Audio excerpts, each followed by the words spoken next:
Democracy is four wolves and a lamb voting on what to have for lunch. Good evening and welcome. This is Face the Nation. The topic of discussion today is strengthening democracy. Does Sri Lanka need an election in the near future? Joining us this evening on the show are Attorney at Law Javed Yusuf, Attorney at Law Bhavani Fonseca, Senior Researcher of the Centre for Policy Alternatives, Attorney at Law Migara Dos, Civil and Public Law Expert, as well as joining us this evening on the show are Upul Jayasuriya, President's Counsel, former President of the Bar Association of Sri Lanka, as well as Srinath Pereira, President's Counsel. Thank you very much, gentlemen and the lady, for joining us this evening on Face the Nation. To pose questions from our panelists this evening, on to my immediate left is Shania Darigama, on to my far left is our guest journalist this evening on Face the Nation, Shihar Anez. So let's get the ball rolling with Attorney at Law Javed Yusuf. Javed, what are your thoughts on democracy in Sri Lanka in the present context? Well, in the present context, one of the problematic areas I see is that there is suppression of human rights in terms of people not being allowed to protest, which I think from a long-term point of view, apart from the rights of individuals, it is also counterproductive to a government, because if the government allows people to express themselves through protests, even if the protests are unreasonable, so that so long as they do it within the framework of the law, it's a kind of venting of people's grievances. So I think that area is we are on a negative footing on that. But overall, I think particularly after the 2015 election, where the democratic space opened up, there is a positive aspect that we see, that people are not afraid to talk out. Sometimes some of the ideas or views we may not agree, but people are not afraid to talk out. And I think that is a critical factor in a democracy, because more people talk out and there is more exchange of ideas, clash of ideas, it enriches the democratic process. So I think that is what we need to look at. So, Javed, you're also writing to a newspaper in Sri Lanka right now. Fear, self-imposed censorship has not come to your mind during the last 8 months to 1 year? Well, not to me, because... because you said earlier that there is freedom of expression, you can say whatever you want, but if you look at the past, what has happened in Sri Lanka, you've seen people being detained for voicing their opinions, voicing their concerns, and you're saying something extremely different now. So I'm trying to pick your brain on this. No, it's like this. It's true that there have been social media activists who have been arrested, and there have been even lawyers, even other civil society activists wrongly arrested sometimes, but that has not deterred people from speaking out. That's my point. Because if you go back about 10-15 years ago, people were hesitant to talk, or if they would talk in whispers. So the good thing is that people are talking out. The bad thing is that sometimes they are harassed, and that this is where this PTA comes in. PTA is totally misused. As I mentioned in one of my writings earlier, the PTA is basically used as a arrest now, investigate later mechanism. And that is being proved regularly. Even the case of Vasantha Mudalige, who was held for so long under the PTA, then they suddenly found that there is no evidence, at least the magistrate determined. And that's another good point, because magistrates are writing judgments which discussing the pros and cons of all these issues. Then even today I heard the police had tried to get an order from the courts not to allow protests. But the courts have said, no, that is a constitutional right. If they break the law, there are normal laws which the police can act on. Right. Thank you very much, Attorney at Law Javed Yusuf. We will talk to you momentarily after the first round on the topic that you just touched upon. We now move our attention to Attorney at Law Bhavani Fonseca, Senior Researcher of the Centre for Policy Alternatives. Your take on today's context in terms of democracy. Well, we have this topic today in terms of 75 years of independence. So I think the big question is really what's the state of democracy after 75 years? And there, I think, a couple of things one needs to look at. Do we really have the freedom, the democratic processes, the democratic institutions that are fundamental in terms of a democracy? And I think also in terms of elections. So we are supposed to have local government elections on the 9th of March. Now, free and fair elections is fundamental for a functioning democracy. So I think there are key factors that we'll have to look to this year in terms of whether Sri Lanka actually has a functioning democracy. I think there are key components in terms of there are fundamental rights, there are institutions people can go to, but really in terms of what's happening or evolving in Sri Lanka, are there real freedoms? Are people able to freely express, critique, challenge, and not face any repercussions? And I think we need to also look at it in terms of the repression that we saw on the 3rd of February. So 4th of February, we saw this big parade by the government. Just a few hours before, we saw violence being used against those who were having a peaceful sit-in. So is there real freedom in Sri Lanka in this moment when we mark 75 years? The other thing I think is in terms of elections. Will we actually have elections? It's now established that right to vote is a fundamental right.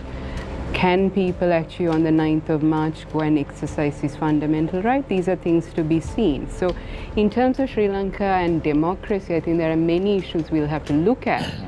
But one positive thing is just looking at what happened with Daragalaya and the fact that the space opened up where people were able to challenge, critique, comment, and which saw elected government, a very popular president who got a massive mandate, being kicked out of office. So I think there are elements of democracy that are there, but I would say it's a very fragile democracy in Sri Lanka at this moment.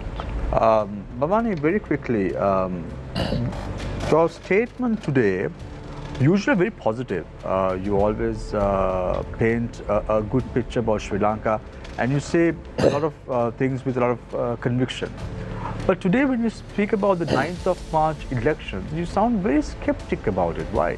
Are you trying to tell us that elections won't be held on the 9th of March? No, I never said it won't be held. I'm saying is that there are questions in terms of whether it will happen, especially because in the last few weeks, even though the Election Commission has started the process of elections, holding elections, there are various things being thrown, from whether the government has the funds to have an election, to various instructions going to returning officers about that process. So lots of questions. There are also cases now in court. We'll have to see what happens through that process.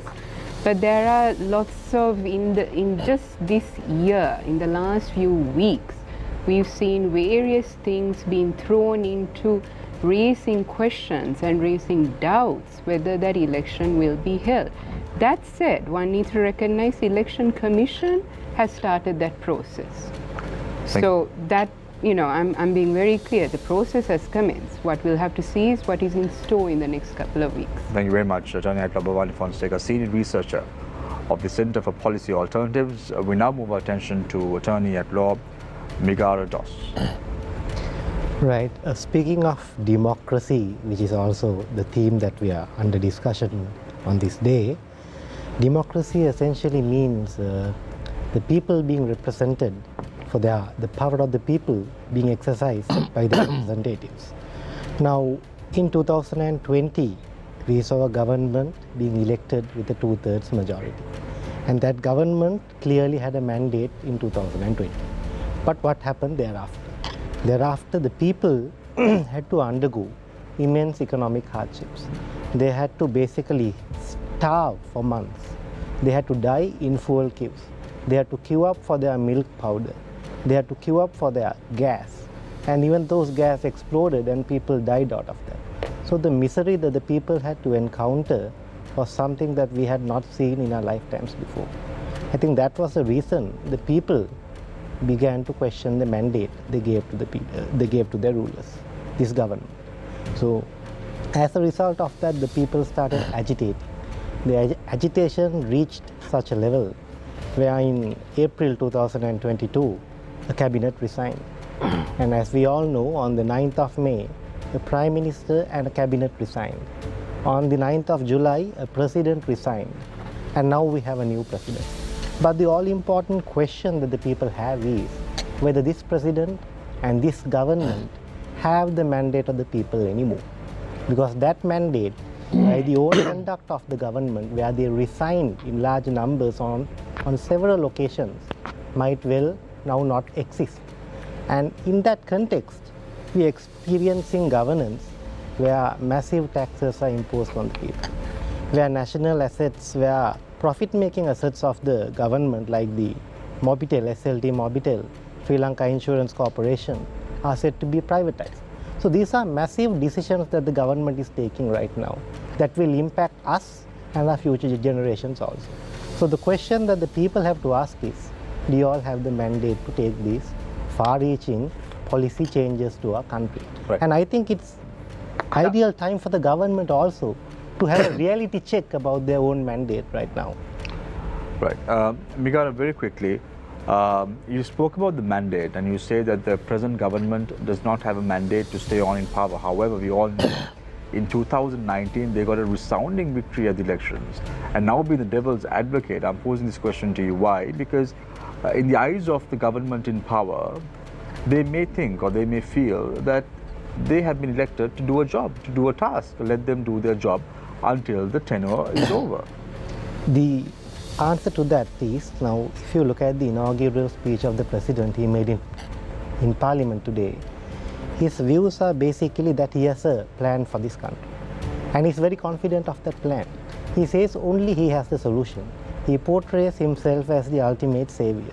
Anyone who comes in his way are treated as traitors who would try to be chaotic for the society. And he says, no matter what, I'm going to do this. But that confidence, that level of policy being expressed by our president, I would say it's classic fascism. So that is classic fascism because that is exactly what they did also. Yeah. You have a view, you think that is the supreme, that is gospel truth, and try to impose it on the people. So I think they need a reality check. He's not the savior. In your eyes, he's not the savior. No, I'm saying the people have to choose their own savior and the people have to choose their own futures. And for that, any government would need to have a mandate. It's high time this government has that reality check. Right. Thank you very much, Attorney at Law Megara Dos. I now move my attention to Mr. Pul Jayasuriya, President's Counsel, former President of the Bar Association of Sri Lanka, also the former Chairman of the BOI. In your eyes, how important is democracy to attract foreign direct investors to the country? Yeah, now, having heard what has been said by the gentleman and the lady, particularly Mr. Javed Yusuf, a very senior lawyer, about the democracy, I don't have to reiterate about what has been said on the democracy that is needed by all the people of this country. But in the meantime, why are we having democracy? To have freedom for the people. Why do we need that kind of freedom in this country? Because this should be a peaceful country for people to look at Sri Lanka. Why do we need the people to look at Sri Lanka? Because we are now going to the IMF. We are trying to get $2.9 billion, which is going to be spread over a period of 2 years. This is not going to be the panacea for us to get out of all the problems that we have on the economy. This is just a drop in the ocean, I would say. But what the main important thing that we need would be to get the international community, the investors, to come with the dollars that we require. For that to happen, we should have the democratic policies as far as referred to by this gentleman. But do we have that? At the moment, even if we have that, what is the investment climate in this country? We have a board of investment. But board of investment is today a toothless lion. So once a one-stop shop, I always refer to it now as a non-stop shop from the time that I was there. And people, when I was there for a month, they were terminating more than 20 agreements. But there were others from the Harvard Business School and the Oxford University, they were coming in advising us what investment we should be seeking. It's not for us to seek what the investment should be, but the investors should decide where they should invest. The problem is the hierarchy and the bureaucracy that is there, people are not coming here. There is a hurdle wherever you go. So we have to address that. Without addressing that, we can't get out of this problem. At the moment, the BOI cannot give any benefit to the new companies that are coming here. Even for a new company which was earlier tax-free, now they are subject to 36% taxes or 30% taxes. So will any investor come here when all the other regions in the neighboring countries like India, maybe Bangladesh or China, Vietnam, everywhere, they are offering tax-free investment for whatever the earnings that they make. Here we are saying, come. Invest in Sri Lanka, we are going to charge you 30% taxes. Who is going to come here? Then the facilitation. From the time, whatever, maybe the electricity, maybe the road works, maybe various approvals from the local government institutions. Wherever we go, they are stuck. They cannot get through. There are some companies that are here for the last maybe 2-3 years. They won't get the approvals. So that is why we have to change the BOI law to make it deeming provisions, where if you don't get the approval within a matter of, say, 2 weeks, it should be given to the board of directors to decide. If the board of directors of the BOI decide, and if that is not carried out by the respective agency, then it must be made an act of corruption. The Bribery and Corruption Commission should step in there and then charge these officers. Without taking the stick into your hand, we can never put this right. So if we create an investment climate for those investors to come and park their dollars in Sri Lanka, of course with the necessary tax holidays that are to be given, it's only then that they will look at Sri Lanka, whilst we have the democracy as we require. Thank you very much, President's Council, Mr. Pulchai Surya, former President of the Bar Association of Sri Lanka, as well as the former Chairman of the BOI. We now move our attention to President's Council, Srinath Pereira. Thank you very much for giving me this opportunity.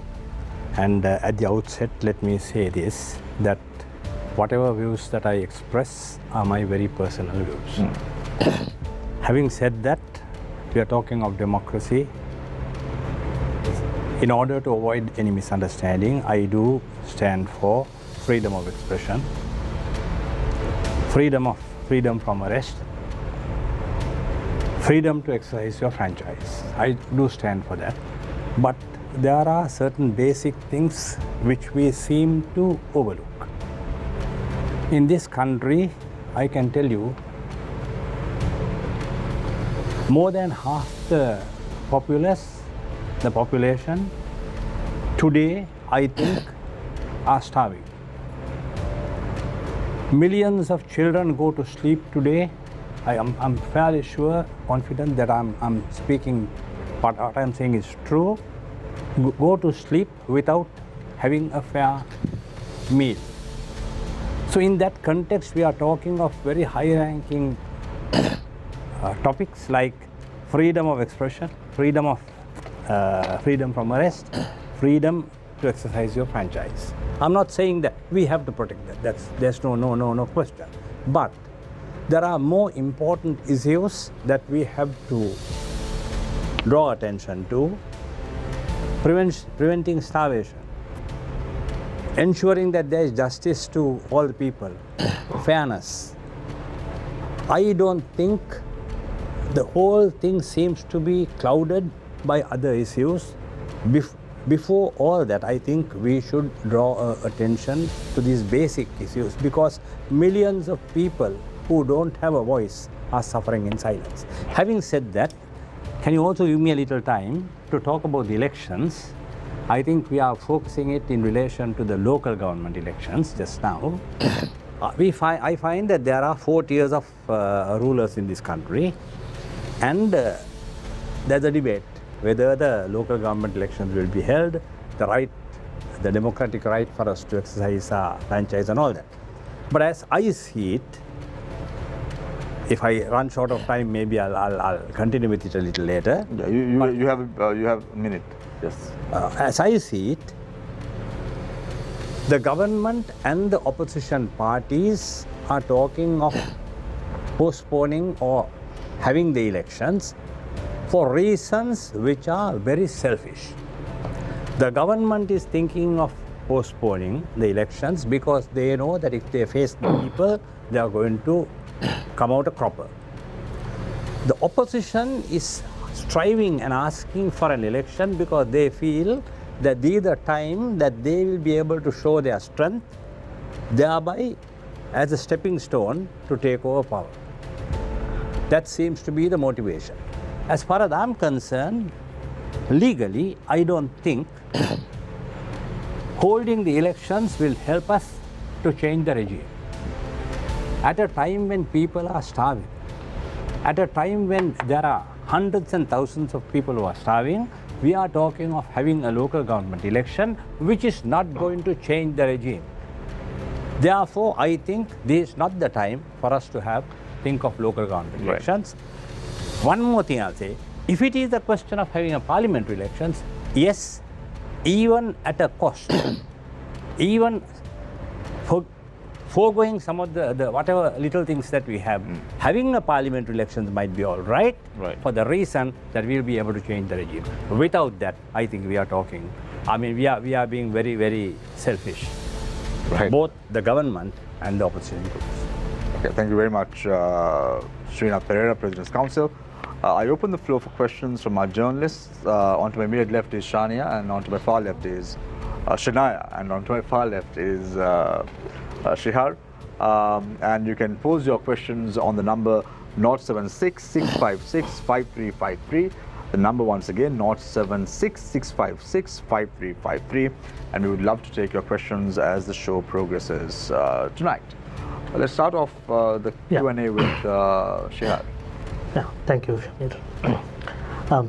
I want to start from what Bhavani said, the fragile democracy, right? It has been always a fragile democracy, right? Now, if you see the past elections, some of them, though, people say that this is to make sure the democracy, but that has been used in the name of democracy for somebody to come to the power, right? This has been the case in several elections, right? Now, as Mr. Srinath Pereira correctly said, this is not this is not a normal circumstances. We are in a financial crisis. We are trying to move out of this unprecedented economic crisis. Now, in these circumstances, how do you see an election could help to move away from this crisis, plus to ensure the democracy in the country? Okay, so there are a couple of issues here. One thing I want to be very clear is, in Sri Lanka's past few decades, during the war, during the JVP insurrection, we've had elections. A very powerful executive president, even in 1998, tried to postpone elections by declaring emergency. And there were cases filed in the Supreme Court. There's a very well-known case which says that you have to have the right to vote. The franchise is critical. It's part of the fundamental rights. And any attempt to curtail that would have serious implications in Sri Lanka's democracy. Now, I started by saying we are in a very fragile democracy because if you look at the institutions and structures and the actors involved, as you quite rightly said, people use these processes for their own benefit. Now, if you keep postponing franchise because there's a crisis, the danger is where do you stop? What is it that people are going to say is, okay, enough of all these excuses, now we go back to democracy. Because we are in such a fragile situation, we need to ensure these processes are not tampered with just to meet particular people's personal agendas or political agendas, whatever it is. So my thing is, yes, I recognize there is an unprecedented crisis. But we've also had elections previously during some very dangerous, dire situations. Now, we need to look at what can be done, but just postponing things is not going to solve that problem. And people also need to be able to come and select their elected representatives. Now, one will say this is only local government elections, but it also starts opening a floodgate when you start using excuses. Oh, it's local government, so that's okay to postpone. Because what's the precedent you start setting? Someone can say, it's provincial council. Well, we haven't had provincial council elections for a while, but that also can be just eternally postponed. So you start a very dangerous precedent when you start saying it's local government, so we can just postpone it. I would say we need to look at the best case scenarios and see how can you do it. The Election Commission has decided that process can continue. Now, if the courts say there's a reason it can't be held, we'll need to look into it. So but at the moment, those elections need to happen. Yes, economic conditions are very dire, but those economic conditions are not going to be just addressed because elections are postponed. So if you look at the numbers, let's take a look at the 75th Independence Day celebrations that took place in Sri Lanka on 4th of February. The cost was approximately around 200 million. Are you in favor of holding the ceremony at a cost of 200 million, yes or no? Not at all. Shamir, we put out a statement raising questions as to why are we having an independence parade when people are not able to get their basic needs. If that is the case, why must we spend 10 billion Sri Lankan rupees at a time that we are in a very dire situation with regard to economically and hold elections? Well, the difference is elections are a fundamental part of democracy. Having an independence parade so that one can showcase what? The military might, that the president is able to go out there and have these big tamashas. What is the fundamental right there? What is the implication for democracy there? So I think you can't equate an independence parade that may have been for someone's personal ego as opposed to a very fundamental part of democracy, which is elections. So let me just on that point, add to that question. Yeah. Just on that point, no one is doubting, no one is questioning the economic crisis and the way it has impacted the most vulnerable communities. But the question here is, do you keep pushing back on something, and what is the implication of pushing back on a very fundamental part of democracy in Sri Lanka? Bhavani, just to add to that, basically a concern raised regarding the local government election is that it could derail President Wickremesinghe's economic reforms and that, thereby delaying the IMF bailout. So how would you address that concern? My question would be, what is this great plan that could be derailed? That's a very fundamental question, because the government commenced discussions with the IMF very late in the day, but those discussions are ongoing. Now, that is a very particular process, and now they're talking the Paris Club, and it's an international process, and very technical at one level. Why are fundamental rights being brought in to say that should be an excuse in a way? Or what is the connection? Now, with any international package, of course, fundamental rights are important. I mean, we've been saying checks and balances, separation of powers, rule of law, fundamental rights, they're very critical. But let those, we're not saying hold those negotiations, hold the government reform. Everything should be happening at the same time. Now, this is what the president also has been saying. These things are all very important. And why can't the government do it at the same time? The cost factor is one element, but the Election Commission, an independent body, has decided the elections can be held. So let that process happen. That democracy should not be held hostage because people are using various excuses to delay elections. Mr. Pereira, that's a very interesting point. Democracy should not be held hostage. Yes. And you bear a completely opposite opinion. I do agree. That is Excellency, the President is making this an excuse to put off elections. for absolute selfish reasons. There's no doubt about that. I have no quarrels on that. But I have been a member of a local authority. I started my career as a member of a local authority, and I can tell you there's absolutely nothing that you do, having got elected and gone there, there's absolutely no contribution whatsoever that you make as a member of a local authority for the development of the country. That's my understanding. I have been there, right? The Probably you're not the best example to be a councillor. Maybe I'm the worst example. That's a different matter. But I'm telling you my experience.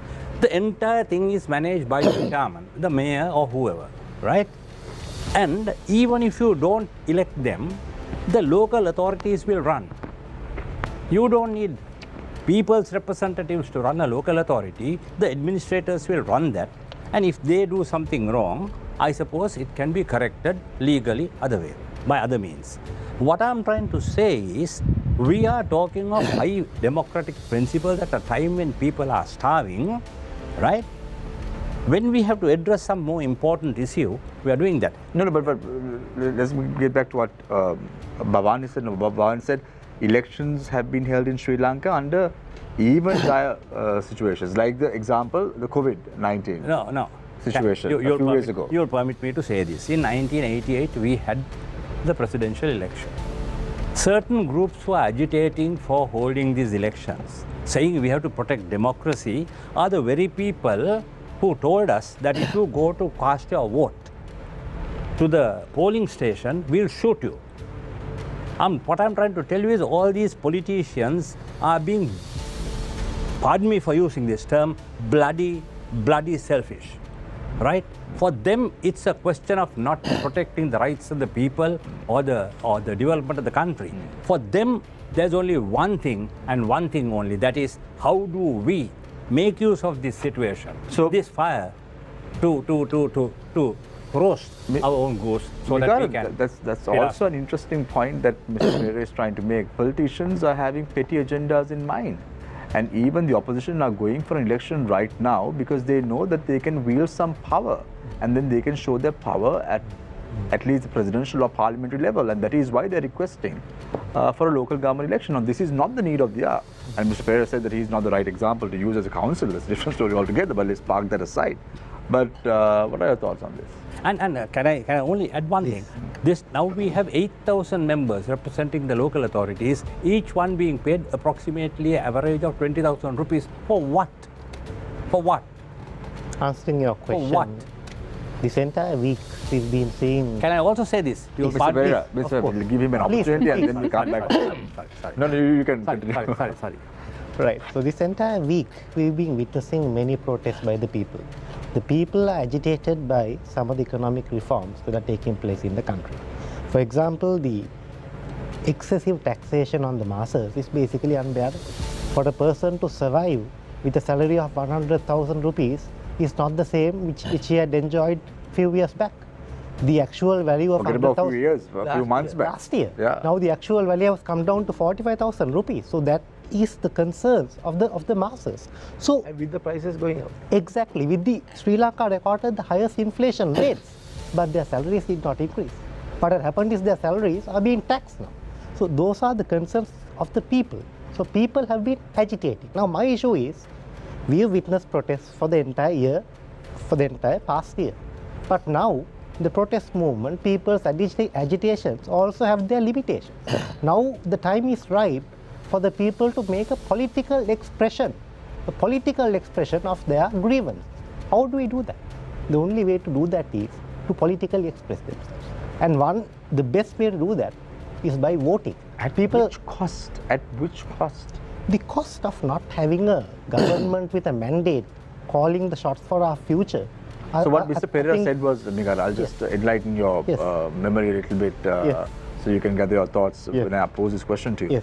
So what Mr. Pereira said was, this election that is being held on the 9th of March, if it's held, is only for the opposition to show their might. And why must Sri Lankans allow that? That was his point. I think any government needs some sort of checks and balances from the people. So this government needs a reality check about their own agendas and their own policies. For example, their policy on taxation, their policy on privatization, their policy on price hikes. They need to know where the people stand. Otherwise, just like our president made his speech today, he thinks he has the blessing of all the people in this country and that what he is doing is absolutely right and the need of the hour. But I think people also have a say in that whole process. They need to make their voices also heard so that the president and the government can also finally listen to the people and get that much needed reality check. Right. So Javed, you said something very interesting right at the start. You said that there is no fear. But one of the questions that one of our viewers have posed was, freedom to speak and write is allowed to certain people, like the lucky ones, like Attorney at Law Javed Yusuf. But on the other hand, this freedom is not given to those whom government think are dangerous to themselves. That is, those rising from the Aragalaya. So you're the select few. There is a majority in Sri Lanka who does not feel secure as you are. No, it's not a question of... No, this is what you told Javed, huh? Yeah. No, it's not a question of my feeling secure. I'm trying to... but that's what you said in the opening. I said all that. And I stand by it. But what I'm saying is, there is, if you compare, say pre-2015 to now, at that time there was a chilling effect where people talked in whispers. After 2015, a lot of things changed. And the space for democratic expression and so on grew. Of course, as I said, in the last several months, there has been this targeting of people who are expressing their protests and so on, which I think is not a healthy thing. But coming back to this whole question of democracy, democracy, I mean, it's not something new or something rocket science. There are so many facets to it. And what I see is, in these difficult times, the country as a whole, the national conversation is very skewed because we are coming to various conclusions. With due respect to everybody, now my friend Srina, he said about elections. What the politician wants the election for is one matter. It may be the opposition may want to prove a point, the government may not want to face it and so on. But the fact of the matter is that constitutionally and in the legal architecture of the country, elections have to be held at regular intervals. Because if you don't have elections, local government elections, which are now actually 1 year overdue, but permissibly. So 1 year... We are only talking about the local government elections, but let's talk about the provincial council elections, which have been prolonged for a long period of time. So I'll come to that. Then, the mere fact that you don't have the money to have that election does not mean that you can not have it. Because the people have a right to elections, and you find various people who are against elections saying people have not asked for elections. People don't want elections. It's not about people wanting or not wanting, but there is a legal regime which says elections have to be held like this and so on and so forth. And why I come back to the overall question of the conversation being skewed is, now you remember the executive presidency, in my view, is a root cause of a lot of our troubles. Now even we were driven to bankruptcy after the 20th Amendment, which gave so much power in the hands but of... But let's be very practical. Chandrika Bandaranaike Kumartunga pledged to abolish the executive presidency. Mahinda Rajapaksa pledged to abolish the executive presidency. Maithripala Sirisena pledged to abolish the executive presidency. Gotabaya Rajapaksa said that he'll come into power and bringing forth a new constitution. What happened? All these are lies. No, the thing is... Let's be practical, Javed. No, it's good to... What you are saying, it's good to be in that wishful thinking space and think, this is going to happen in Sri Lanka very, very soon, and it won't happen. No, I don't say it will happen, but we have to make it happen. Now, in 2015, we almost got there, but we were stopped halfway.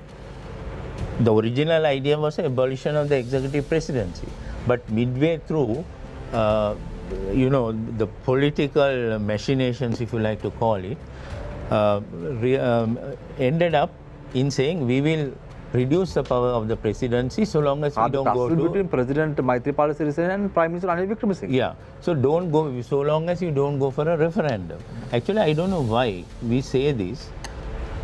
We must go for a referendum because that gives the endorsement of the people. Now, that is why I come back, even if you look at the current debate about the 13th Amendment, I personally feel that the 13th Amendment will not solve the problems of the Tamil people. But if the Tamil people want it, and it's constitutionally there, what is wrong in implementing it? Because we need to, make people be happy with some of their situations, that psychologically, though I don't believe the 13th Amendment will solve their problems, psychologically, the people in the north and the east will feel, well, we are at least looking after our own affairs, right? But be that as it may, unless there are structural changes to democracy, the democratic startup, that's why we wanted the commissions, independent commissions, because all those put together will create the climate. And I agree 100% with what Srinath said and Megara said. People are suffering, but democracy provides a framework so that people can exchange ideas, and there are a lot of ideas if you listen to... So you're saying the elections should be held? Yes, it should be held. It should be held. So I chip in to what my friend Srinath said about what's the point in holding elections, because the local authorities are of no use because they are not serving any purpose for the people of this country. But his main argument was why waste 10 billion rupees, if I understood him right. Now, do you know that just the now, budgetary, at present. Yes, the budgetary allocation for the VIPs, how much it is? Billions. Do you know that half the police force are for the MSD to guard them, the VIPs again? Do you know the cost of them? Huge. Do you know the defense budget this year, year on year, from last year to this year, has gone up by 80%? Do you know that? Then do you know that the election commission has been allocated 10 billion rupees for the election? They have been allocated 10 billion rupees for the election. But the problem is, does the law permit us to postpone elections? No. The local government election law provides that it can be extended by a period of 1 year, and that's the most. You can't extend that beyond that in the life of the local authority. You have to hold the election. If somebody says no elections are needed at this moment of time, somebody say violate the law. Violate the law. That is not permissible, because exercise of the franchise, exercise of the vote at a local election is also considered to be franchise. No court, no government can say anything or decide anything to work against the franchise of the people. Then we are confronted with bigger problems. We know, we accept this. We have more than 1 million people have lost their jobs in the construction industry. Right? The food prices have gone up year on year. It has gone up by 84%. Now they say 59%. That is on year. That is last January to this January. Because last January also prices have gone up. Not that the cost of living has come down. Then the medicines, there is no medicine in the hospitals. Children are suffering. Adults are suffering. Then school children have no books for when the year begins by March this year. Then the cost of living is unbearable. But not holding the election, is it going to solve those problems? Are people going to get jobs when we don't hold the elections? I'll tell you the other way. Will people are going to lose jobs. Will holding the election solve those problems? Solve those problems? I'll tell you one thing. Even the few jobs that are held by the people, there are so many investors still in this country. They still have some semblance of hope that something will happen, even a miracle, and then we'll take off and then we'll move forward.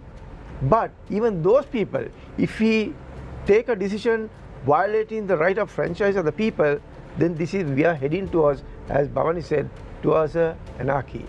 Then they get scared. Once bitten, twice shy, they will run away. Megara, People will not come here. Can so I just say, you asked this question. They say this not holding the election is not going to solve any of our problems. And also there are budgetary allocations, there are bigger budgets. If you want to save money for the election, cut those budgets. But don't tamper with the pristine power of the people in the franchise. Can I answer your question in my own way? The local government elections will solve the employment problem of 8,000 persons who will be elected. If you it don't seems, mind, just Samir, I just had a question for Miguel. Just want to round this off, if you don't mind, please, Mr. Pereira. So there are three gentlemen and one lady for elections, and there is one lone elephant onto my right. I'm not an elephant anymore. That's a better description. I'm not an elephant. That's a better description. Apart from that. You were a UN peer. Yes, I was. And I'm now... Just want to clarify, are you supporting President Ranil Wickremesinghe? I have been supporting him some time ago, But not anymore. up to 2018. But since 2018, I have been opposing him to the best of my ability, and I will continue to oppose him right through my life unless he changes his ways immediately. Right. No, Miguel, I just want to know, okay, so there's no question that the democratic health of Sri Lanka is declining, but on the list of priorities is seeking to basically rectify this trumping economic recovery. Do you think, looking at general discourse in society, we're harping on about elections, and is that trumping economic recovery and the importance of that?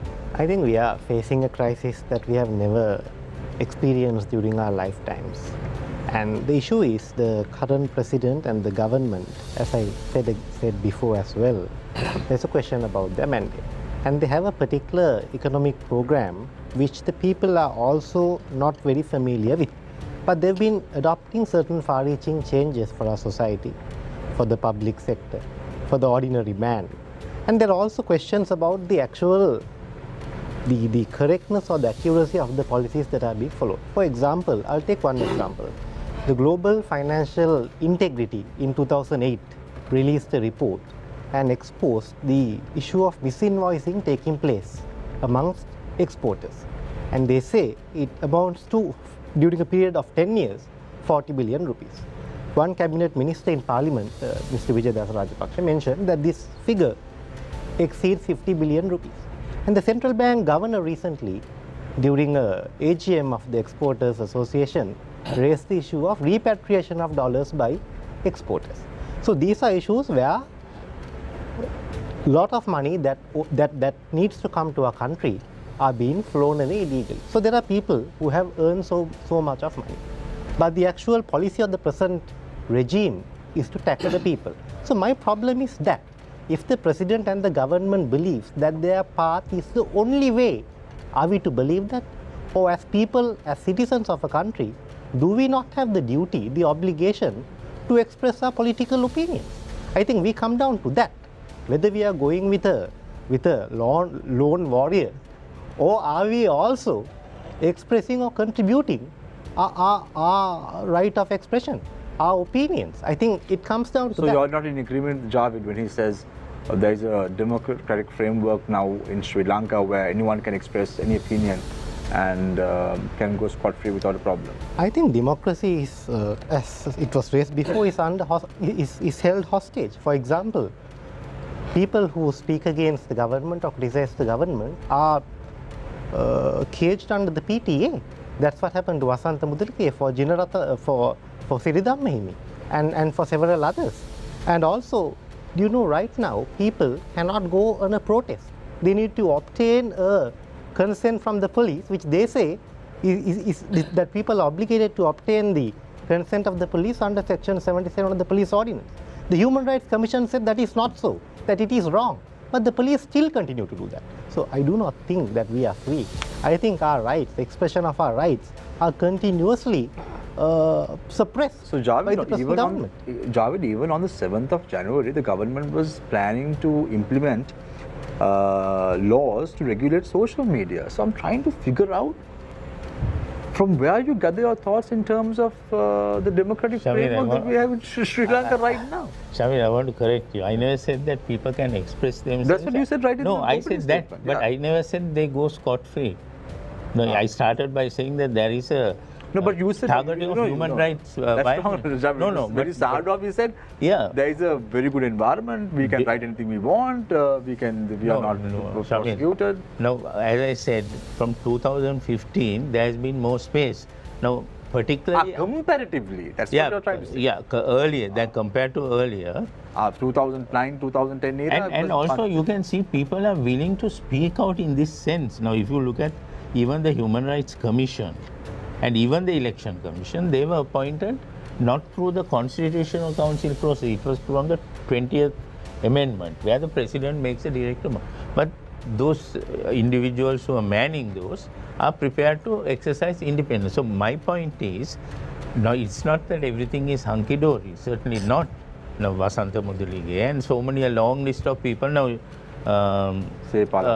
today this the head of the Jamaat Islami, Ustad Hajjul Akbar, he was arrested after the 2019 this thing. He was detained and kept in custody. Then he was released. Then again he was arrested. Now today AG says no, there is nothing, no evidence. So like that there are cases. But my whole point is, democracy is essential to create the momentum to solve all these problems that the people face. And one of the shortcomings we are having in our democratic system, and as I said, the executive presidency has to go. Right? We will have to keep on trying. Unfortunately, there is no debate. Now everybody is talking who will be the presidential candidate for this party or that party. That means that discussion is being taken out. But one of the another important drawback in our system is the lack of accountability. Democracy, we tend to talk of elections to elect our representatives and give based on their policies or whatever. Then after that, when they come and do some disastrous things, there is no accountability. Where is the accountability for switching over from organic fertilizer, from chemical fertilizer to organic fertilizer for overnight, but don't you putting think, all the Shah, don't you think the recent judgment that was made on the Easter Sunday bombings and holding the head of state at that time accountable and to pay 100 million Sri Lankan rupees as compensation to the victims, that is the way forward, isn't it? Yeah, definitely. That sets the right precedent. It gives the right signals, isn't it? Yeah, no, I think there is a case, I'm not sure of the details, where people have filed a case in the Supreme Court about this economic accountability of the past few years. That case is there, so we look forward to, because people must be held accountable. Otherwise, now with regard to this one last point, with regard to the local elections, I filed that case. You filed that case. Good for you. The local government elections, apart from all this whether it's in the law and it must be held and so on, it also will provide an opportunity for the infusion of some new blood into the system, right? Because the last lot who were elected in 2018, even after nominations on this day, one person was found the chairman of a Pradesh Sabha in Kegol district, was caught for bribery or something. Another one in Hammadota district for something. So there are a lot of bad eggs which have to be removed. That also will help the process. Of course, that is not the main reason we should have it. Bhavani, yeah, sure. Yeah, Mr.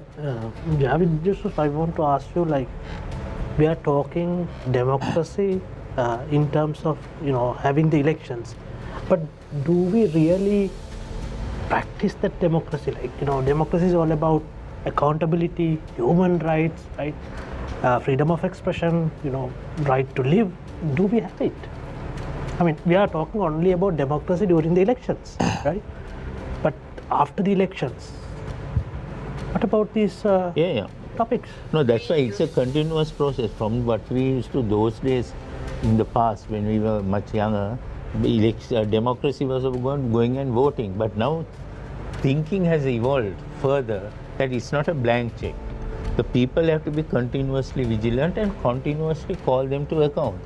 So that part is lacking. So we have to have one of the things everybody is talking about, recall, the system of recall, right? So we should try to work that out. So there's a lot to be done, but it doesn't mean that everything is perfect at the moment. Bhavani, interesting if you look at Sri Lanka in this present context, with regard to the protests that are being carried out, with regard to suppression that is taking place. We saw that happening the day before the independence as well, on the 3rd of February. What is the reaction of civil rights organizations like the CPA on this premise? What would you lobby for as far as the international community is concerned? Because now the international community is looking at Sri Lanka at present because of the suppressions that are taking place. We saw that happening even during the Aragale. Now again, the international community is looking at us. What are your thoughts on this? It's quite alarming, isn't it? We are in a very precarious situation right now. We've been in a precarious situation for a while, and the repression now is not new. I mean, the repression has been there for a while. And I'll just take a step back in terms of why is this repression allowed to be there without any real changes? And I think that's a fundamental question that many of us have been raising. That goes to the structure of the state, the institutions, the individuals involved. When you have an extremely powerful executive president, who, by the way, last year declared 3 states of emergency. Now, those are in court. We are challenging the legality of one individual just declaring emergency to prevent protests, largely to prevent protests.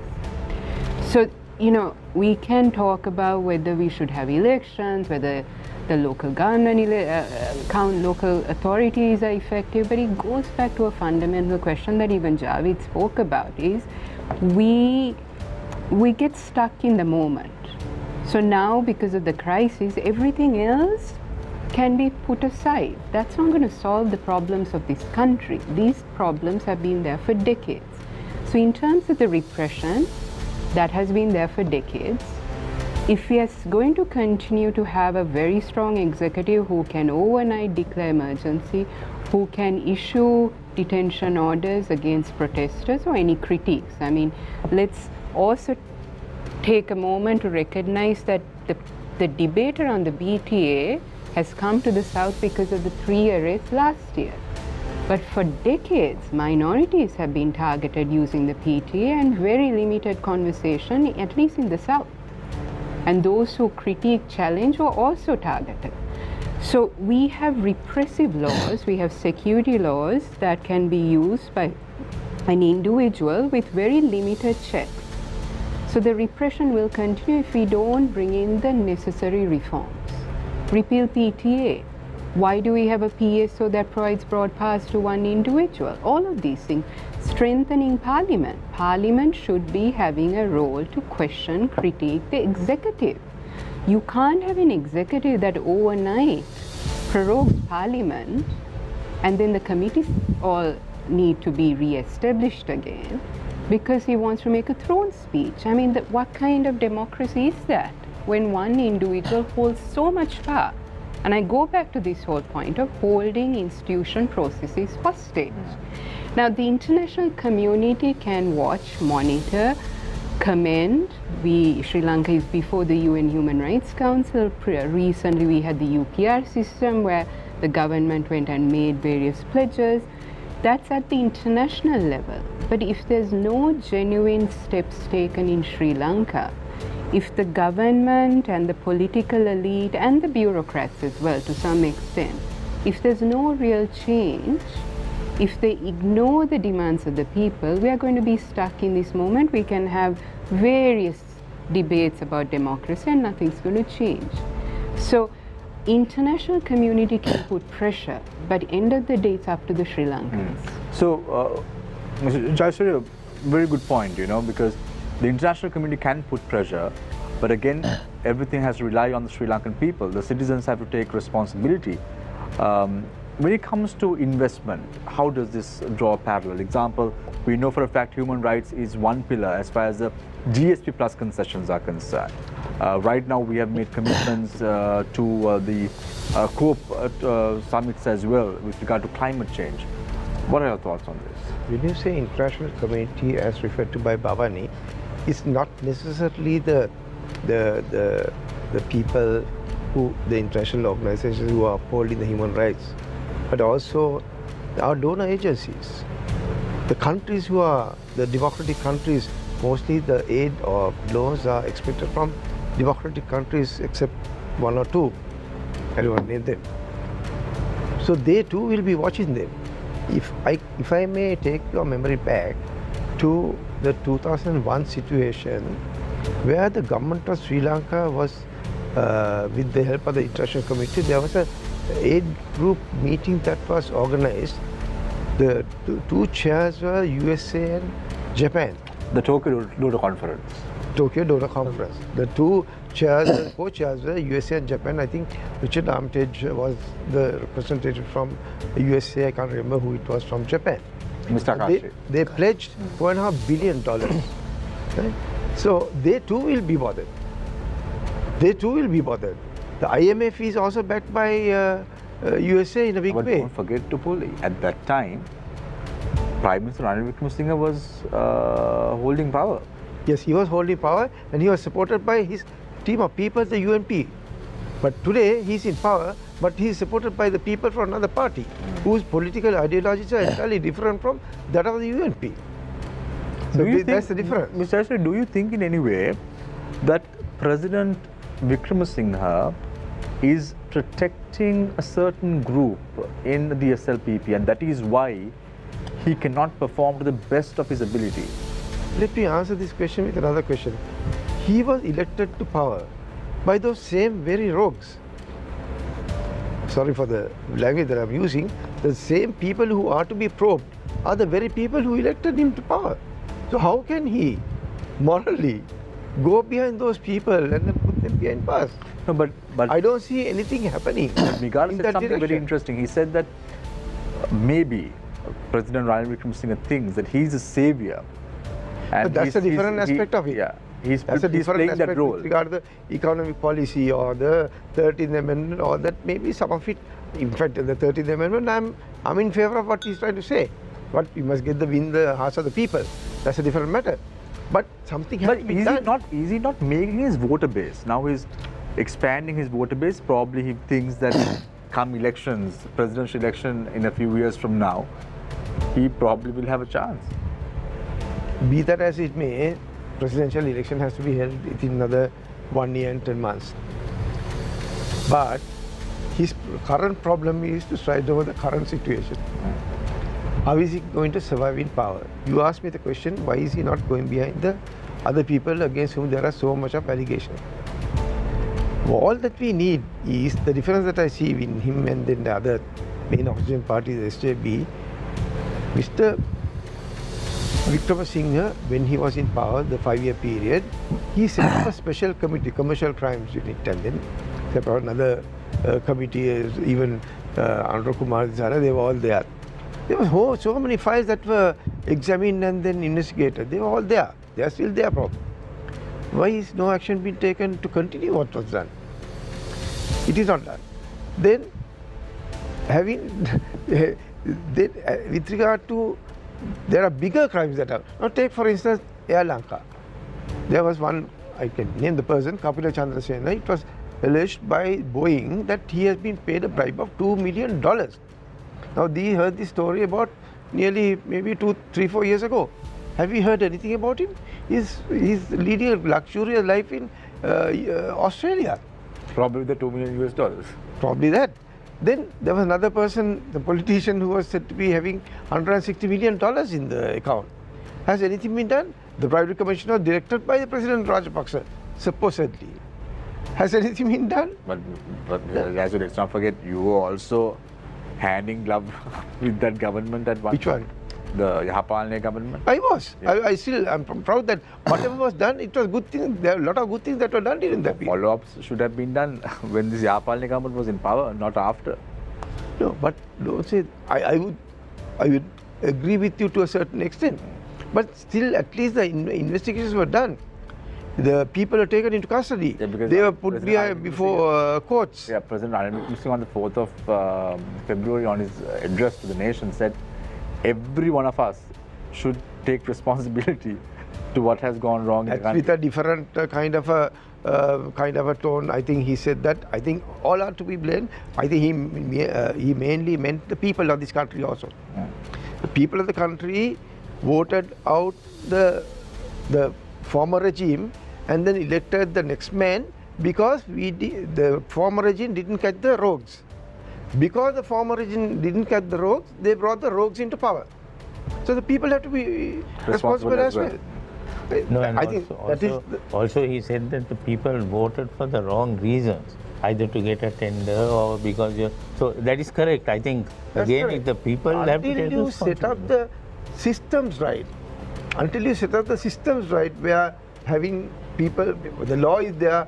If you don't implement the law, if you don't do what you have to do, it's an act of corruption. They must be dealt with. So if you don't, it's not a question of taking A into custody and then prosecuting all that. Because maybe A will be put behind bars and then the trial will be held and concluded. That's not the issue. Here there is a large amount of corruption that has been taking place in the society. So we have to put the system right. Now there is this Greek bond case. The complaint was made by Sujiva Senasinghe in 2011. Now 12 years have passed. Have you heard anything that has happened?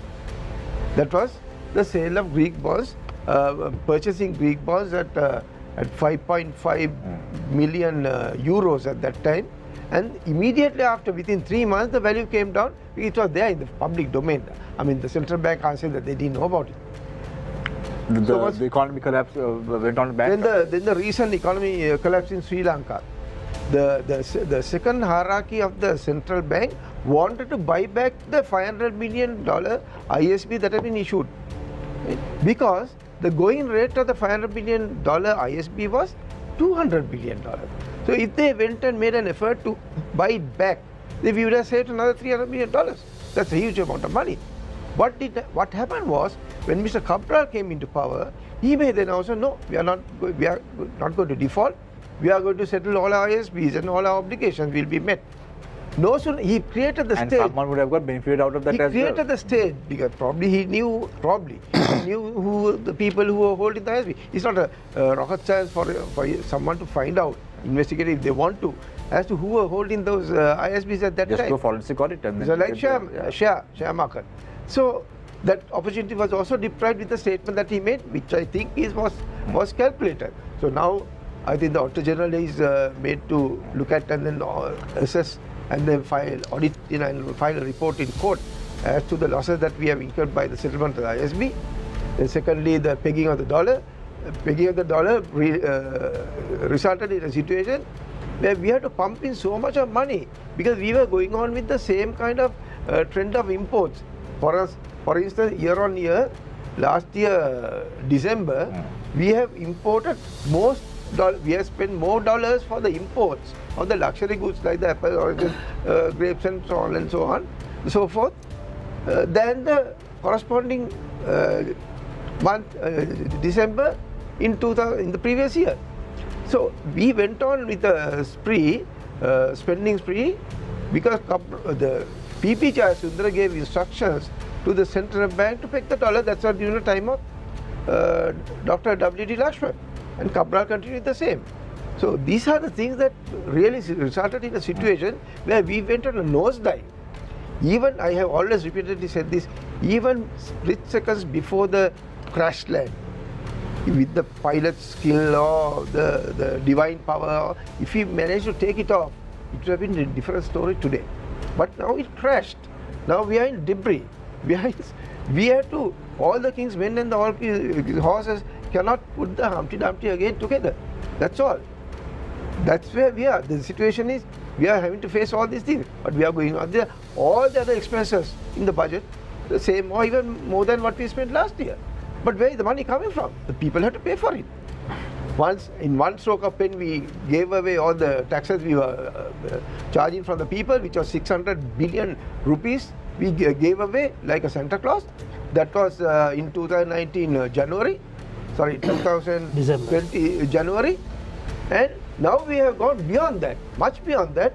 And at a time when the rupee value has come down so much, when the cost of living has gone up so much, we are taxing them 36%, plus the nation building and the other GST and all that, another 20%. As Migara said, we are left with 45% of the pay packet. 45% with the increased cost of living in everything we have to pay higher. If you ask a So there is a question for Mr. Pereira from one of our viewers.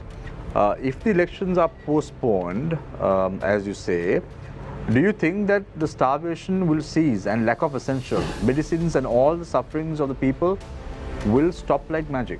No, certainly not. That's not magic. But very definitely in response I'll say that that amount of money that you spend at present can be utilized to give at least the minimum possible support to the people who are in need. I think it's a wrong way to ask a question, in the sense you're asking me, if we don't have the elections, is it a panacea? Is it magic? No, certainly not.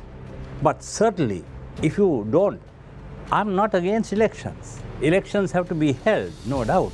But what I say is, this is not the time for us to spend so much of money. We have to get our priorities right. This is not the time for us to spend so much of money in relation to an election which is not going to have any consequences as far as we are concerned in changing this regime. If at all. But Javed, Bhavani, Nigara, Mr. Jayasuri, all of the opinion that if democracy is to be stated right now, we have to hold election. That's their view. I respect their view, but I have my own view. Okay. And I have always been very frank in expressing my views. Right. So usually local elections are held, and this system that is currently currently in progress is the fact that those candidates who are in the ward are given preferences, not the party. But it seems to me that this is all about the parties. It's about the SJB, it's about the SLPP, it's about the SLFP, it's about the NPP.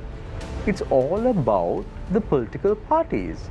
Usually, when this system was brought into play, they said, we don't want to think about parties, we want to think about the candidates. Who can serve you better in your own ward?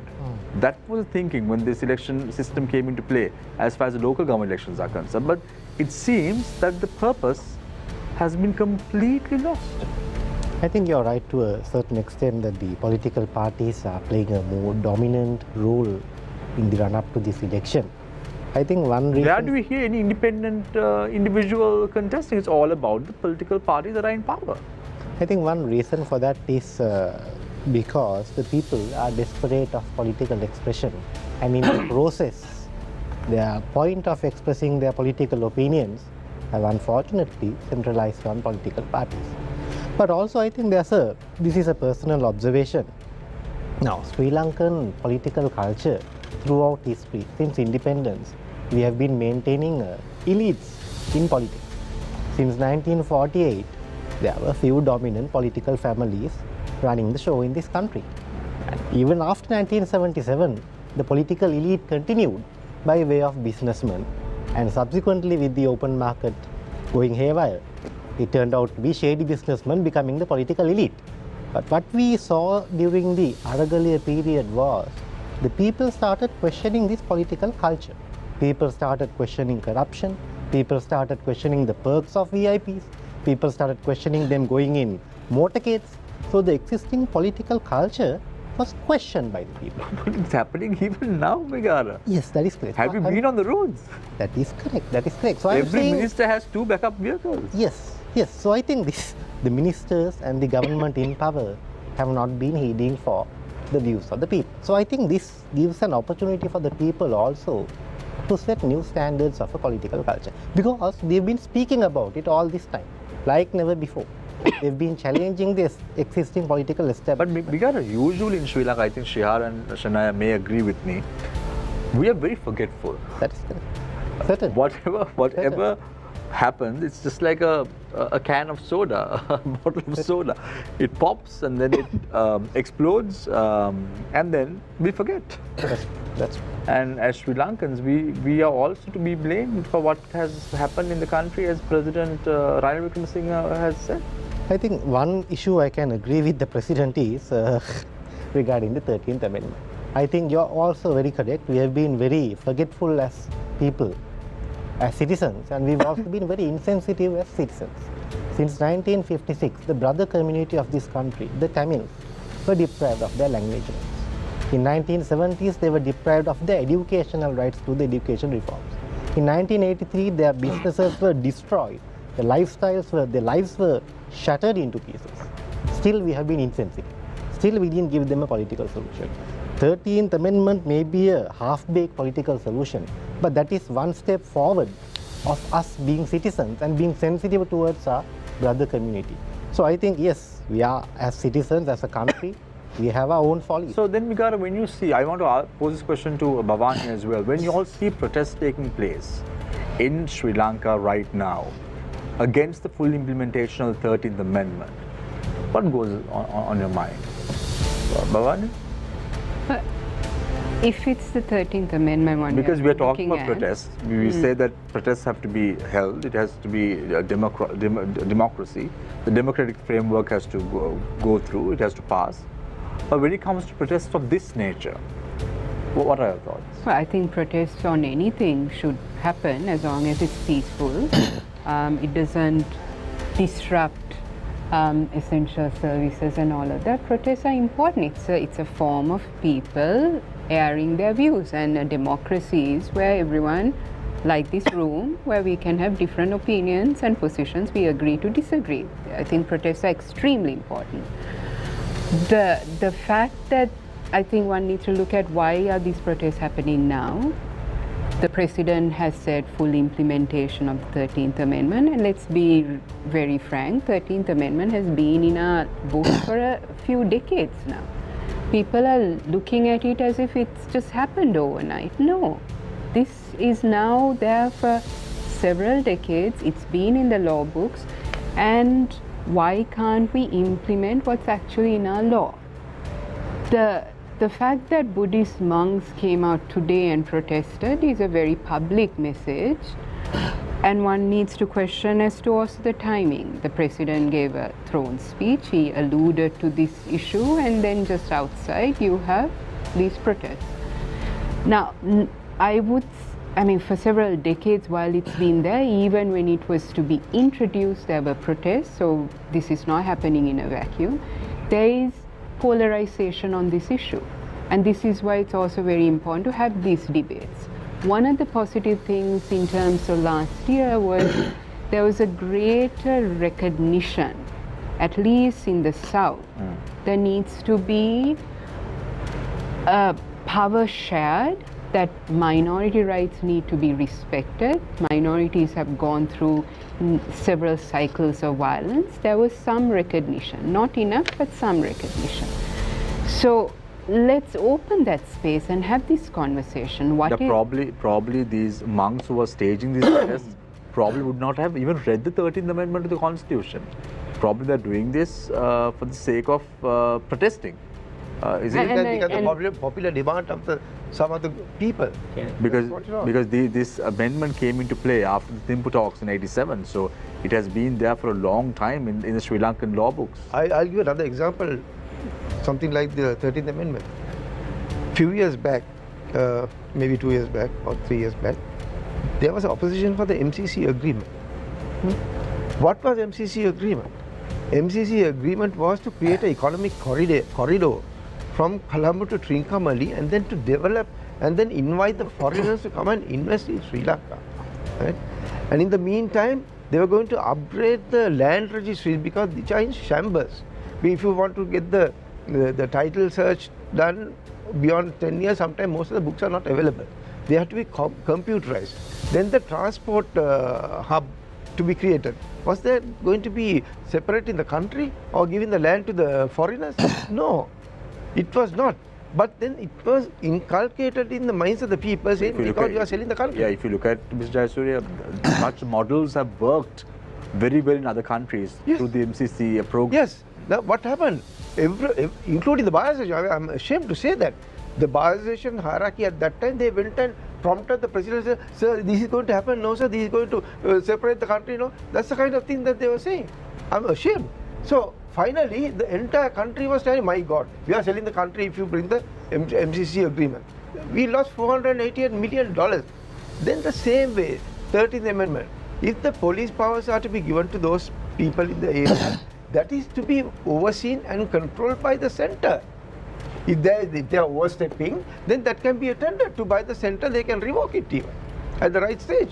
If land is being alienated in violation of the other laws in the country, the central laws that are applicable all over, then that can be attended to. Because you can, the rule of law is whatever international conventions are signed, the law of the land is more supreme than anything else. The supreme right? law. Yeah. So I think there is consensus. I think even Mr. Pereira would be agree. I'm not sure about that. In agreement. He's your friend. Of course, we right. we are going back. But yeah, please I don't sell my principles on friendship. So, anyway, so we have a question for you. But what I'm saying is, I think all the people here, I'm not sure what he's going to say, are of the same view and mind with regard to the 13th Amendment, what has to be given. Now, I'm not saying Bhavani is going beyond this just because it's a law. No, I'm not saying that. Look at it practically. What is it? What are we trying to give? Right. Are we trying to lose the autonomy of the country? No. We are going to have the same control. Can I say Yes. On the 13th Amendment fact, as I said earlier, I don't personally believe that this will solve the problems of the Tamils. But if they are happy to have it, and since it's been in the Constitution, we should implement it. Now the problem is, there are some sections of the Sinhala community which may have genuine concerns, but that must be discussed in a constructive manner. Now there is a gentleman called Neville Laduahetty. He writes, and he's a strong critic of the 13th Amendment, but his arguments are put out very well, and you can meet them. For instance, I think during the last constitutional process under the Yaparna government, for this fear of separation, they found a formula which even Mr. Sambandhan and all agreed that the president will have powers to intervene, whoever is holding the executive presidency, in the event of any province likely to showing signs of seceding. That special power. So that's a safeguard. So you can work out things. But the point is, the very same forces which brought the Gotabaya Rajapaksa government to power have suddenly woken up and protesting today. They never spoke a word about the suffering of the people in queues and all these days. Suddenly they have woken up that the country is in danger. The country is not in danger, but that's why I say there has to be a dialogue, a discussion. There are, as there's a saying, no, there are more than one way to skin a cat. So human ingenuity can find a formula which is acceptable. I think the ingenuity of the president, he can find a formula very easily. All that he has to say is that he's going to hold the general election tomorrow. They'll all fall in line. They'll all fall in line with that. Because he can also do that. After, I think, February or March, he can decide to hold the elections. That's a whip that he has in his hand. This is one instance that I'm in agreement. Sure, can I take a question from one of our viewers and then come back if you don't mind, please? So this is posed to Mr. Pereira. This is solely a question posed by a viewer and not mine. According to the President's daydream, the country will be out of this mess in 2024.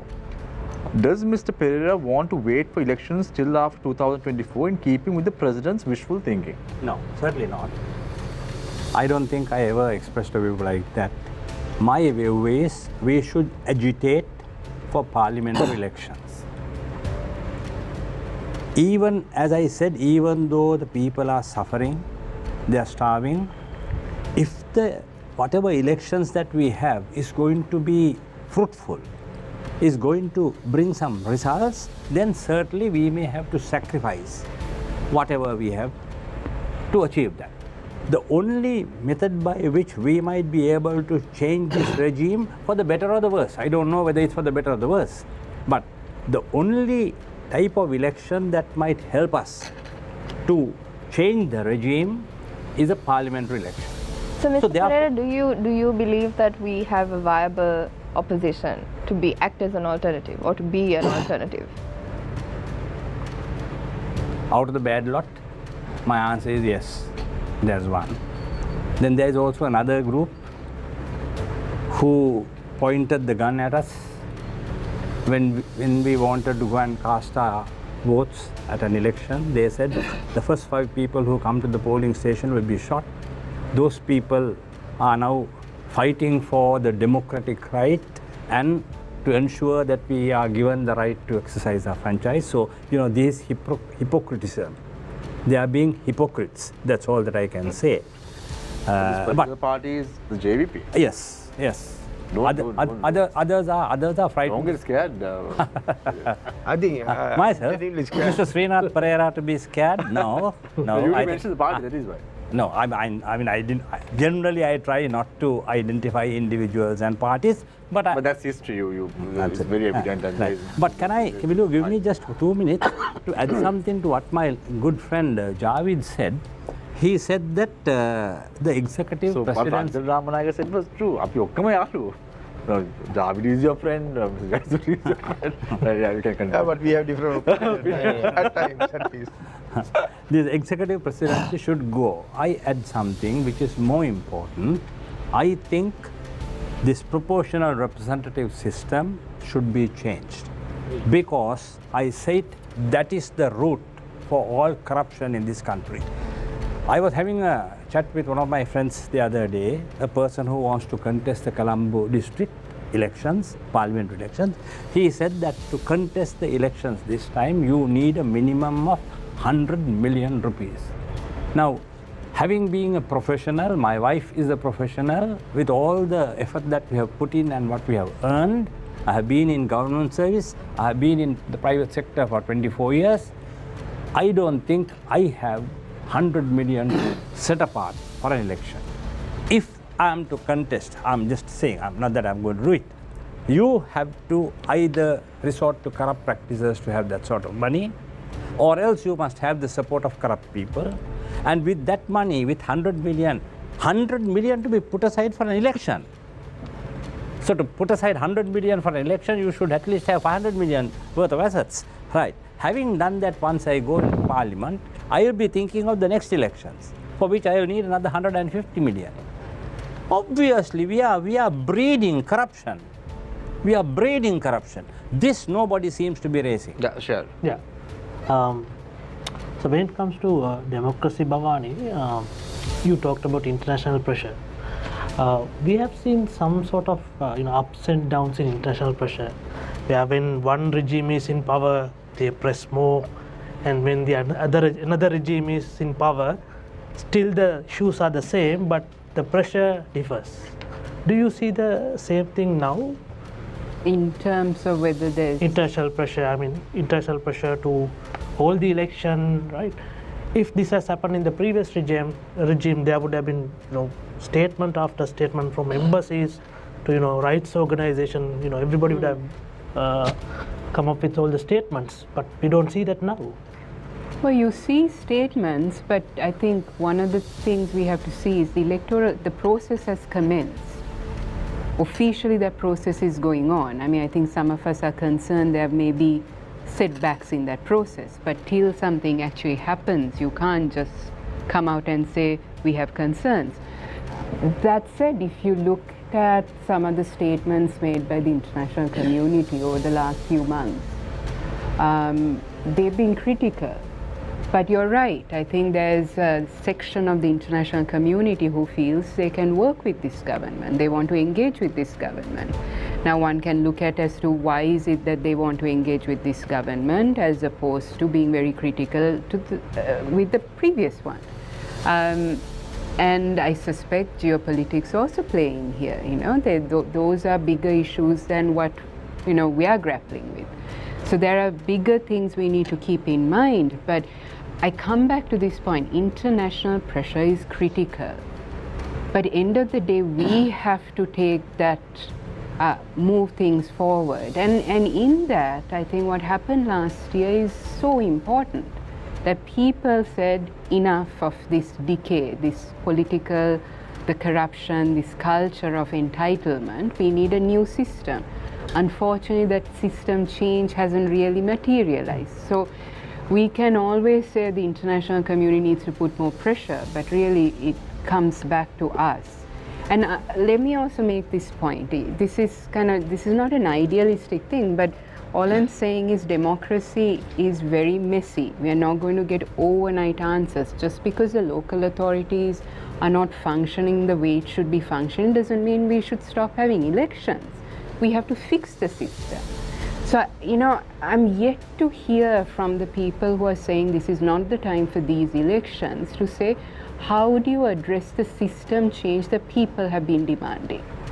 The people have been demanding for good governance, abolishing the executive presidency, greater transparency, accountability. You can't just say, leave aside elections, let's address the economic crisis and think those things are going to be addressed. These all need to be sequenced and done together. We don't have the luxury of saying, we are in a dire crisis, so let's hold these things. We'll choose what elections are convenient, what is more important, because that's our personal view. No, sorry. That's not how democracy works.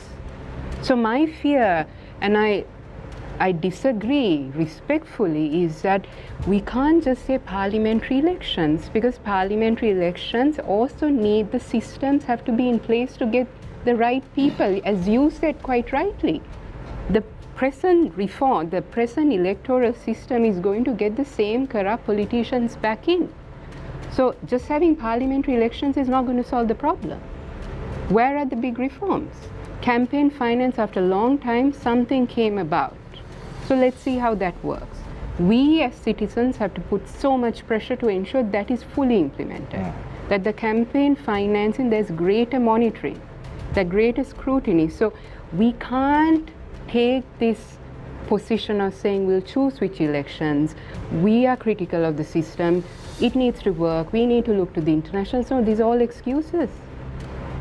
Nowhere did I say that local elections should not be held. All what I said is one has to prioritize your whatever you want, and I said just now the priorities do not favor the holding of a local government election because it's not going to bring about a regime change.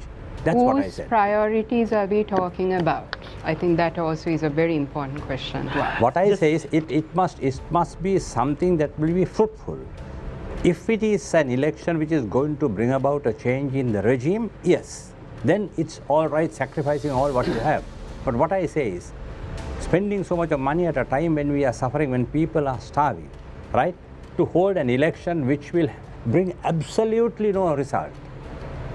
At a time like this, if we are flourished, if we are having sufficient means, certainly yes, no doubt. What if the same election was going to be for the election of the members of parliament? Are you going to say the same thing? No, parliamentary elections, even now. No, what I said, even now, I think you have not followed me. What I said was very clearly, even though we are going through a period of difficulty, if it is a question of holding parliamentary elections, yes, let's sacrifice all. Even now, it's all right. If we could, for the reason that will, for the better or the worse, I don't know whether it's for the better or the worse, but at least it will give the people an opportunity of changing a regime. But local authority elections will never, under the law, if one has understood the law, changing the local authorities or the representatives there is not going to bring about a regime change. So, Mikar, we have a question from one of our viewers. Whether we like it or not, we must accept the fact that the Sri Lankan community has a lot of tolerance for corruption. This has led to the current state of affairs in the country. So, what impact would the local elections have? Well, I think yes. Local elections, as Mr. Srinath Perera also said, faced it quite a few times. That the impact it can make is quite less. But I think I disagree with that. I think the local elections, regardless of it being for the Pradesh Sabha, it is an opportunity for the people to express themselves politically. So we have been experiencing a political culture which is tainted with corruption, with elitism, with patron status for the political elite, and we treat them as patrons. So you're saying, Gara, yes, you can test and try the political will of the people by spending 10 billion Sri Lankan rupees at this time. I think the government, it's not about it not being the biggest priority. I think the government has got their priorities wrong. I think, like Mr. Jayasuriya said quite a while ago, we have increased our defense budget by 80%. Am I correct, sir? By 80%. And also, we have also increased the budgetary allocations for the President and the Prime Minister. We still maintain high expenditure for former presidents. So all this is going on. All that is okay. All that But is election okay, is but bad, election because we is have no bad. No, cut that down. We are not against We that. are not- I think that. it has to be cut down. There's no doubt about that. We are all in agreement. Now, the 2012 provincial UNB provincial councillor Srinath Perera probably will be able to do that.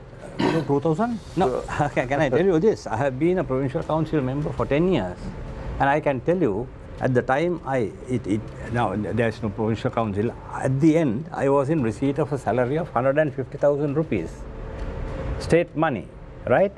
There were 104 of us in the Western Provincial Council, and I can tell you, there's sweet nothing that we did whilst being in the provincial councils, right? And without the so-called representatives, the provincial councils are running as effectively or more effectively today.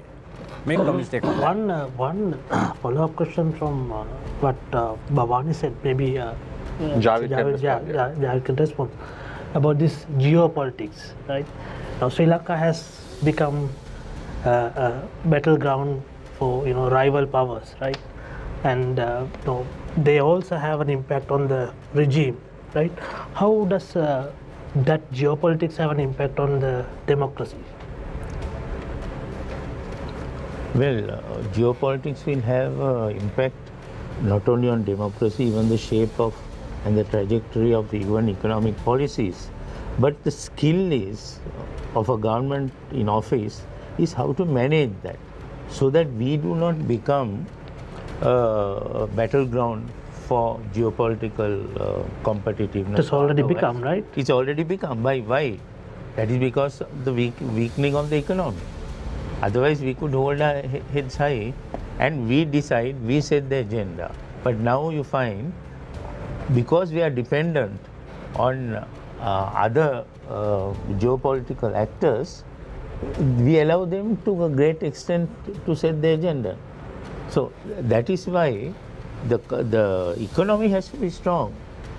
Otherwise, if you don't have economic freedom or economic strength, your political maneuverability becomes less.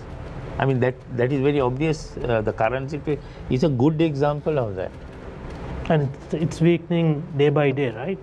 Yeah. And the other thing is, sometimes we also forget. Now, when we talk about investment and assistance and so on from different governments, now if the Chinese companies come and invest here, for all intents and purposes, they are companies, but they are part of the Chinese state.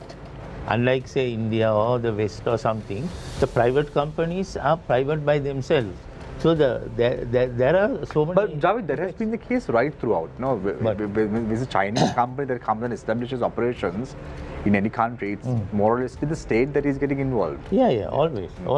It has always been. So our leverage to that extent is different with other countries. Let's talk to the four gentlemen and the lady. What is the way forward that we have right now? We are talking about holding elections right now. We know it's going to be, we'll have to wait and see how things are going to unfold in the next couple of days. But what is the way forward, Javed, in your opinion? Well, it's a difficult situation, and therefore we don't have ready answers. But if I go back slightly, and this is where I would agree with Srinath when he says that if you have a parliamentary elections, not because it will ensure regime change, but the composition of parliament will change in terms of individuals and capable people, which could be an asset for the next 2 years. And that is where we again miss the bus.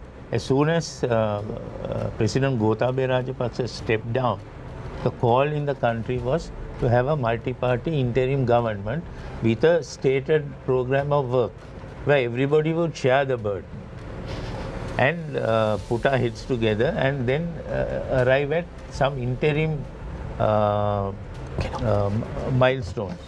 But unfortunately, that did not work. Even in this moment of crisis, the political parties couldn't come together. Javed, you said something very interesting, because I recollect last year when the Aragalaya took place and where President Ranil Wickremesinghe took oath, there was a lot of discussion about forming an interim government.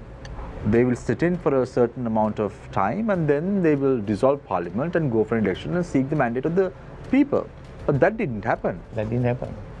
But that position, Javed, it's very powerful, isn't it? And anyone who gets it doesn't want to leave it. Now look at the post of the head of state. Now Maithripala Sirisena became the president, went on to become the Polonnaru district highest preferential vote taker, and now he has told openly that he wants to contest the next presidential election. Must be a goal line. Well, our culture is somewhat different to other countries. Now, if you see New Zealand, Jacinda Ardern, she said not that she's too old or anything, but she doesn't have the energy to do what it takes. So she prepared to walk away. And this is another point about our political culture. The politician is all important to our people. In other countries, politicians resign. Even the last British minister, in 2 weeks or 3 weeks, he resigned and went away into oblivion because they have a lot of things to do. And that is again part of the culture of the people. You know, if any one of the gentlemen here tomorrow become a parliamentarian or a minister, there will be many people to carry their bags and so on. You know, this is a servile mentality also that we are having. I can say, we don't question. We don't question our leaders. I can't speak on behalf of the others, but I can say, tell you that if I become a parliamentarian or a minister, I'll put things right. Anyway, Bhavani, yes, your thoughts. What's the way forward? Well, let's just say we are stuck in the moment. We are talking about repression, we are talking about this president, we are talking about elections. And everyone's alluded to this whole thing about what brought about last year in terms of a system change. A system change needs to change in terms of the state, the structures, the individuals. So we have to keep going back to, and you know, we can't keep saying, oh, it's inefficient, it's ineffective, so we just do away with it. We have to talk about the reforms. Abolishing the executive presidency is critical, as you quite rightly said. It was a huge demand last year.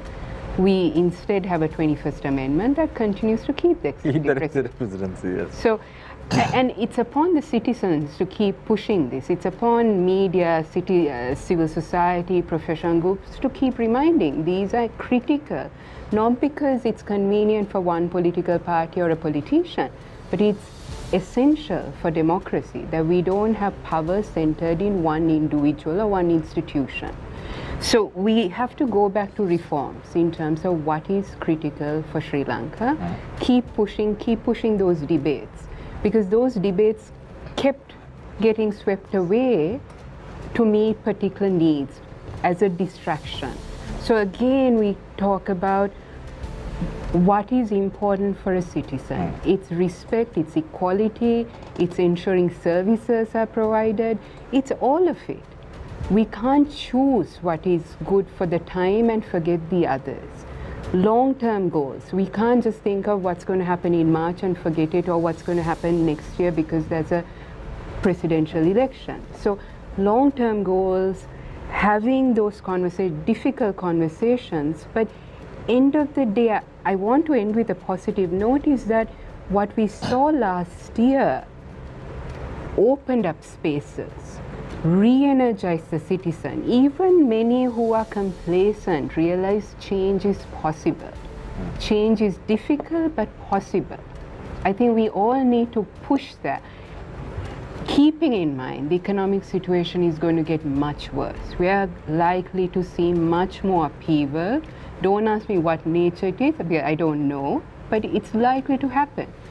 In a situation such as that, we should also think about, yes, all those essential needs need to be met, but those essential needs will not go away if we don't have those long-term reforms, if we don't have a change in the political culture. Thank you very much, Bhavani Fonseca. Mikar? Yes, I think we've been talking for this past hour and a half about the importance of holding elections. And I think Mr. Srinath Pereira brought a very interesting and valid point about how expensive it is for a candidate to run for an election. And if we look at it from a neutral perspective, during the election period, a candidate with a lot of money can make a huge influence. He can canvass through media, print media, electronic media, and basically get advantage solely because of the amount of money in his bank account. I think Sri Lanka took one positive step, that was the election expenditure. So now a certain foundation is laid down for a level playing field when it comes to elections. Basically, a candidate or other, the election commission declares a maximum amount that can be spent at an election. And also, every candidate should forward within 21 days of the conclusion of the election their expenditure and the donations they receive. But I think there are still loopholes that we can go forward from this system. Sorry, I'm taking time on this issue. But the loopholes are, if you look at the Indian Election Commission, they have investigative powers during an election. They can investigate deviations of the laws and the regulations by candidates.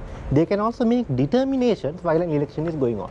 For example, if a particular candidate misuses or rather violates the regulations regarding campaign finance, you can declare him, you can reject his nomination even before the election is held.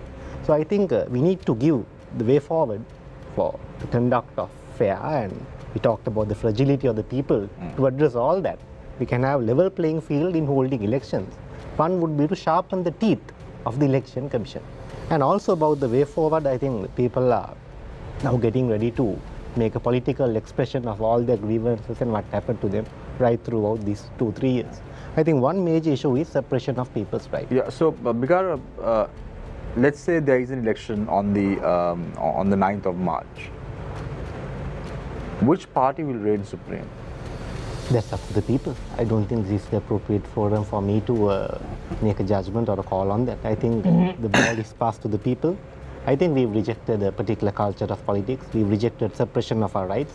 We've rejected autocracy on part of rulers. I think the standards are set. The people have to... now choose wisely. Yes, now choose wisely.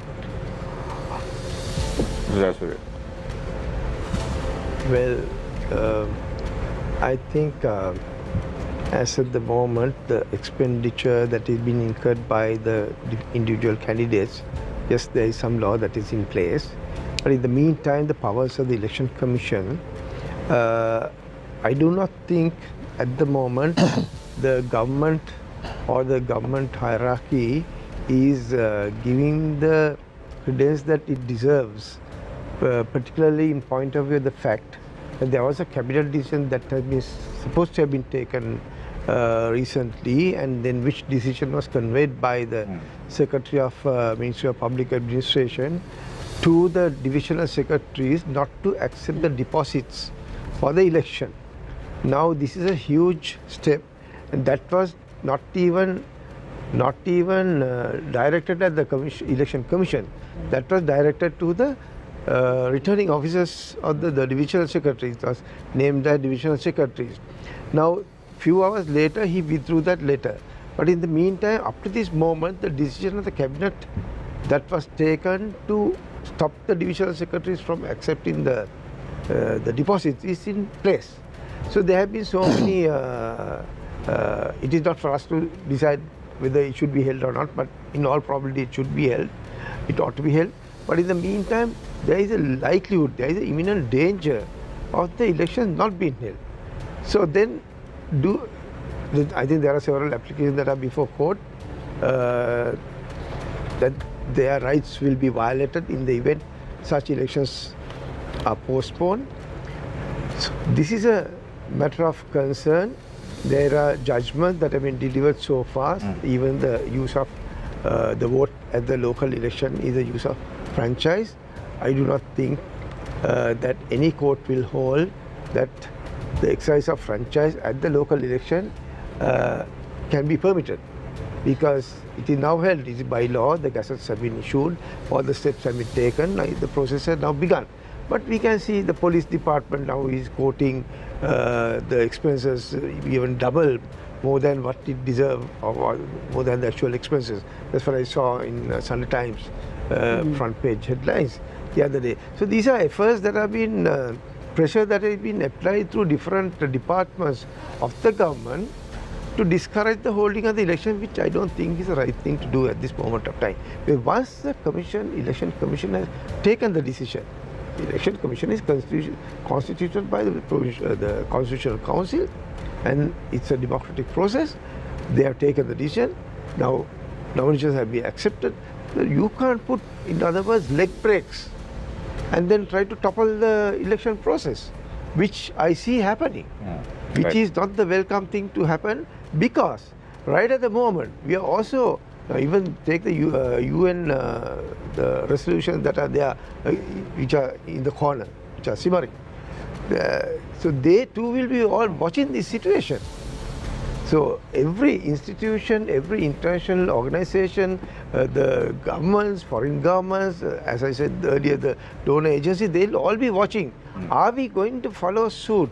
Are we going to follow the process, due process that have been promulgated in the Constitution and the election law, the local government election law? If you don't, then they'll take a note of it. Mr. Pereira? I think your question was, what is the way forwards?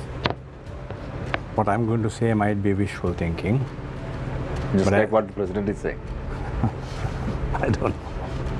But all what I can say is this. Trying to draw a parallel to that? No, certainly not. I will not run parallel to this. You always I don't know why. But can I say this? I have told you that I'm moved away from him. So, but can I say this?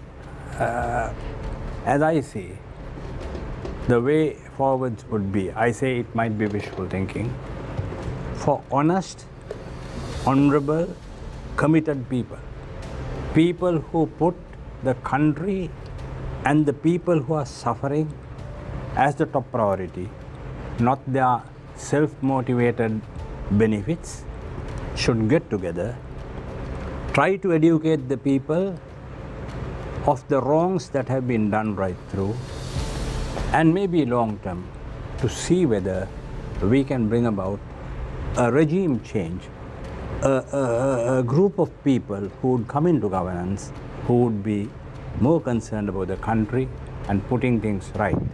And in the process, can I also say this, maybe overnight you can't do it, but if I appeal to the honorable people around this country, there are hundreds and hundreds of people who are honorable, who are committed, who love this country, to get together. Maybe you will not be able to do it within 24 hours, but let's take a start and start from there. Maybe we originally tried to get 2 or 3 people into parliament, honorable people, expand it, and maybe long term to think of a group who will be committed, who will do the best, not for themselves, but for the country and its people. That's my wish. Thank you very much, President's Counsel Srinath Pereira. Thank you very much, Attorney at Law Javed Yusuf, Attorney at Law Bhavani Fonseca, Attorney at Law Mikala Dos, Attorney at Law and President's Counsel Mr. Puljay Surya, as well as President's Counsel Mr. Srinath Pereira, for joining us this evening on Face the Nation. Thank you very much for having a very candid and open discussion with regard to what democracy looks like and what it should look like in the present context as far as Sri Lanka is concerned. Thank you very much, Chennai. Thank you very much, Shihar, for joining us this evening on Face the Nation. I should see you a little bit more often, Shihar. So take some time off and join us on Wednesdays at 9:30 on Face the Nation. That's what you should do. I leave you tonight with a nursery rhyme that enlightened my mind as quickly as when Mr. Jayasuriya mentioned it. So I thought I'll leave you tonight with that quote or that nursery rhyme. Humpty Dumpty sat on a wall, Humpty Dumpty had a great fall. All the king's horses and all the king's men couldn't put Humpty together again. Let's hope and pray Humpty is not Sri Lanka. Take care and good night.